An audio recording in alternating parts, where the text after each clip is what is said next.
వైసీపీకి red signal. కొత్త రెడ్డి నాయకుడిని ఎన్నుకోబోతున్నారా? ఇది చాలా ఆసక్తికరమైన చర్చగానే చూడాల్సి ఉంది. రెడ్లకు ఒక పార్టీ ఒకనాడు కాంగ్రెస్ ఉండేది.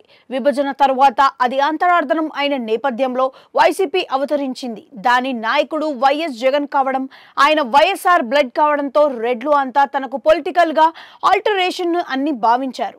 10 ఏళ్లు శ్రమపడి వైసీపీని మోశారు. ఈ క్రమంలో తన వృత్తి వ్యాపారాలను అన్ని కోల్పోయారు. అధికారంలో ఉండే పార్టీలతో పోట్లాడారు.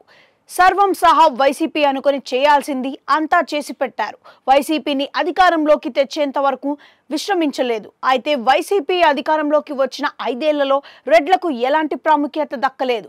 వారికి కాంగ్రెస్ తరువాత అంతటి రక్షణ, హోదా, మర్యాద వైసీపీలో దొరుకుతాయని అనుకుంటే అవి పూర్తిగా లేకుండా పోయాయి. రాజకీయంగా రెడ్ల అత్యంత బలవంతులు, ప్రభావితులు అయినప్పటికీ వైసీపీ ప్రభుత్వంలో ఏమీ కాకుండా మిగిలిపోయారు. వైసీపీని ఇంతలా పెంచి పోషించిన రెడ్లకు ఆ పార్టీలో సముచిత స్థానం అయితే దక్కలేదు అన్నది తీవ్ర అసంతృప్తిగా ఉంది.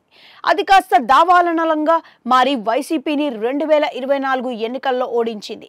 140 నుంచి 50% రెడ్లు కూటమిని మద్దతుగా నిలిచారు. అంటేనే వారు వైసీపీ మీద ఎంతగా రగిలిపోయారో అర్థం చేసుకోవచ్చు అని అంటున్నారు. ఇక వైసీపీని ఓడించడం వెనక రెడ్ల ఉద్దేశం కూడా వేరేది కాదు. జగన్ మారుతారు అని అనుకున్నారు. అయితే జగన్లో ఆ మార్పు అయితే ఎక్కడా కనిపించడం లేదని అంటున్నారు. ఆయన ఎందుకు ఓటమి చెందామన్నది ఎక్కడా లోతైన సమీక్ష చేయడం లేదని, రెడ్లు గుర్రుగా ఉన్న సంగతిని కూడా పట్టించుకోవడం లేదని భావిస్తున్నారు.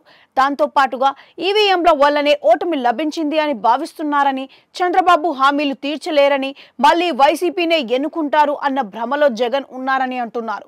ఈ క్రమంలో వైసీపీలో ఉన్న రెడ్లలో తీవ్ర స్థాయిలో అంతర్మదనం సాగుతుందని అంటున్నారు. తమకు తమ రాజకీయానికి రక్షణగా నిలిచే బలమైన రెడ్డి నాయకుడి కోసం అన్వేషిస్తున్నారు అని అంటున్నారు. అంటే వైసీపీ జగన్ కి ఆల్టరేషన్ గా ఉన్న మాట. తెలంగాణలో రేవంత్ రెడ్డి మాదిరిగా ఏపీలో కూడా సరైన లీడర్ దొరికితే వైసీపీ నీడ నుంచి బయటికి వచ్చి పూర్తి స్థాయిలో సపోర్ట్ చేయాలని రెడ్లు భావిస్తున్నారట. ఈ దిశగా వారి ఆలోచనలు సాగుతుండడం వైసీపీకి ప్రమాద గంటికలే అని అంటున్నారు. వైసీపీ ఎంత కాదనుకున్నా రెడ్ల సపోర్ట్ తోనే నడిచే పార్టీ. ఆ పార్టీ మూలధనం, అసలైన పెట్టుబడి రెడ్డి సామాజిక వర్గమే. వారి దెబ్బ ఏ స్థాయిలో ఉంటుందో తాజా ఎన్నికలు నిరూపించాయి. రాయలసీమలో అనేక జిల్లాలను ప్రభావితం చేసే రెడ్లు వైసీపీని కసిగా ఓడించారు అని అంటున్నారు. అయితే కొంతమంది ఓట్లు వేయడం వల్లనే 40% ఓటు షేర్ వచ్చిందని అంటున్నారు. ఇప్పుడు జగన్ మారకపోతే రెడ్లు రెడ్ సిగ్నల్ చూపించడం ఖాయమని అంటున్నారు. నాయకులు బోలెడు మంది ఉంటారు.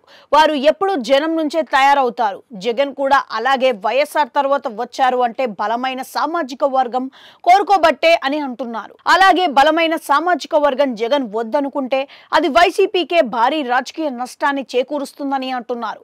ఏపీ రాజకీయాల్లో బలమైన సామాజిక రాజకీయ నేపథ్యం ఉన్న కులాలలో రెడ్లు ఉంటారు. కమ్మలు, రెడ్లతో పాటు కాపులు కూడా ఇప్పుడు ఏపీ రాజకీయాల్లో వాటాకు ముందుకు వస్తున్నారు. అది ట్రయాంగిల్ ఫైట్ గా మారుతుంది.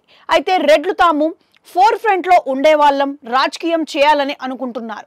జగన్తో అది సాధ్యం కాదని తేలిపోవడంతోనే కొత్త వేట స్టార్ట్ అయిందని అంటున్నారు. ఈ వేటకు ఫలితం దక్కితే మాత్రం ఏపీ రాజకీయాల్లో ఎవరు ఊహించని అతిపెద్ద దెబ్బ వైసీపీకి పడుతుందని అంటున్నారు. అటువంటి పరిస్థితి రానియకుండా నివారించడం అన్నది ఇప్పుడు వైసీపీ హైకమాండ్ చేతిలోనే ఉంది అని అంటున్నారు.